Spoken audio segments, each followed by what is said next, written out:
Hello friends, अपने YouTube channel advocate Amit Kumar Gupta में आज जो केस मैं आप लोगों के सामने डिस्कस करूंगा उस केस का नाम है install services private limited versus deputy commissioner of income tax. ये case 99 ITR tribunal short notes 24 पे रिपोर्ट हुआ। मैटर दिल्ली ITAT ने डिसाइड किया और इस केस का जजमेंट 20 सितंबर 2022 को आया। इस केस के तथ्य इस तरीके से हैं। एसएससी को सेक्शन 143 सबसेक्शन 3 का नोटिस इशू किया गया। स्क्रूटनी का नोटिस है। 3 लिमिटेड पॉइंट पर नोटिस इशू किया गया। पहला पॉइंट यह था कि एसएससी ने जो रिफंड क्लेम किया है और जो एसएससी का टीडीएस कटा है उसका रेशियो जो है वो काफ़ी ज़्यादा है। दूसरा, एसएससी ने during the year share capital increase की थी, उस पॉइंट पर रेज हुआ। और तीसरा इशू ये था कि एसएससी की जो इंटरनेशनल ट्रांजैक्शंस हैं उसके ऊपर स्क्रूटनी का नोटिस इशू किया गया। जब असेसिंग ऑफिसर साहब स्क्रूटनी कर रहे थे तो उन्होंने प्रॉफिट एंड लॉस अकाउंट के डेबिट से 3 आइटम एसएससी की इनकम में ऐड किए। 2 item legal and professional charges को लेकर के थे और 1 आइटम बिजनेस प्रमोशन के एक्सपेंसेस को लेकर के था।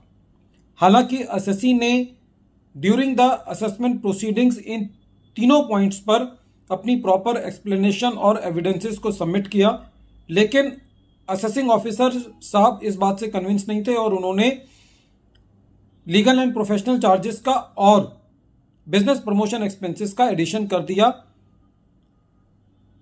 एसएससी की एप्रीहेंशन ये थी कि क्योंकि ये केस लिमिटेड स्क्रूटनी का है और मेन मुद्दा जो है वो ये है कि एसएससी ने जो रिफंड क्लेम किया है और जो टीडीएस है उसकी रेशो ज़्यादा है, तो क्या इस लिमिटेड स्क्रूटनी के पॉइंट पे क्या assessing officer profit and loss account के डेबिट साइड में जा सकता है, ये मेन इशू था। जब ये मैटर सीआईटी अपील के पास था तो सीआईटी अपील ने 3 आइटम्स में से 2 पे एसएससी को रिलीफ दे दिया था और 1 पे नहीं दिया था। तो जो 2 आइटम पर एसएससी को रिलीफ मिल गया था उसके लिए डिपार्टमेंट अपील में था और जो 1 आइटम पे एसएससी को रिलीफ नहीं मिला था उसके लिए एसएससी अपील में था। तो आईटीएटी ने मेरिट पे तो ये कहा ही कि जो भी खर्चे एसएससी को डिसअलाउ किए गए हैं वो सारे के सारे एसएससी के फेवर में बनते हैं, क्योंकि एसएससी पूरा जस्टिफाई कर पाया है। इसलिए मैं उस चीज के मुद्दे पर यहां पे ज्यादा डिस्कस नहीं कर रहा। लेकिन जो आईटीएटी ने अपनी एक फाइंडिंग दी कि जिस मुद्दे पर केस लगा है, यदि उस मुद्दे से बाहर असेसिंग ऑफिसर को जाना है तो असेसिंग ऑफिसर को कंपिटेंट अथॉरिटी की परमिशन लेनी है। अब इससे रिलेटेड क्वेश्चन यह आता है कि क्या प्रॉफिट एंड लॉस अकाउंट के डेबिट साइड में ट्रेवल करना एसएससी की जुरिस्डिक्शन से बाहर आता है, जबकि एसएससी का जो केस है वो लिमिटेड पॉइंट पर रीओपन किया गया है, स्क्रूटनी में लिया गया है इस पॉइंट पर कि एसएससी का रिफंड रेशियो टीडीएस के कंपैरिजन में काफी ज्यादा है। तो इस मुद्दे पर आईटीएटी ने यह कहा कि यदि असेसिंग ऑफिसर को वो रिफंड रेशो को चेक करना था तो असेसिंग ऑफिसर को इनकम साइड पे स्ट्रिक्ट रहना चाहिए था, असेसिंग ऑफिसर को डेबिट साइड पर नहीं जाना चाहिए था। और यदि वो वहां जाना चाहते तो इसके लिए उनको कंपिटेंट अथॉरिटी से परमिशन लेनी चाहिए थी।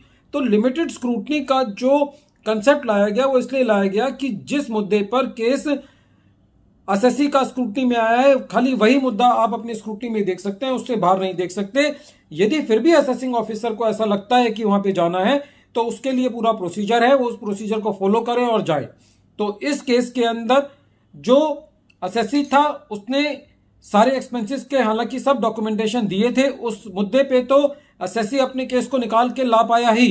लेकिन आईटीएटी ने यह भी कहा कि इस केस में जो असेसिंग ऑफिसर है उसने अपनी जुरिस्डिक्शन को क्रॉस किया है, क्योंकि टीडीएस जो है वो इनकम से रिलेटेड है, क्योंकि रिफंड रेशो देखी जा रही है कि रिफंड जो है वो एसएससी ने ज्यादा क्लेम किया है। तो असेसिंग ऑफिसर को जो भी पूछताछ करनी थी वो इनकम साइड से रिलेटेड करनी चाहिए थी, उनको एक्सपेंस साइड में जाने की जरूरत नहीं थी।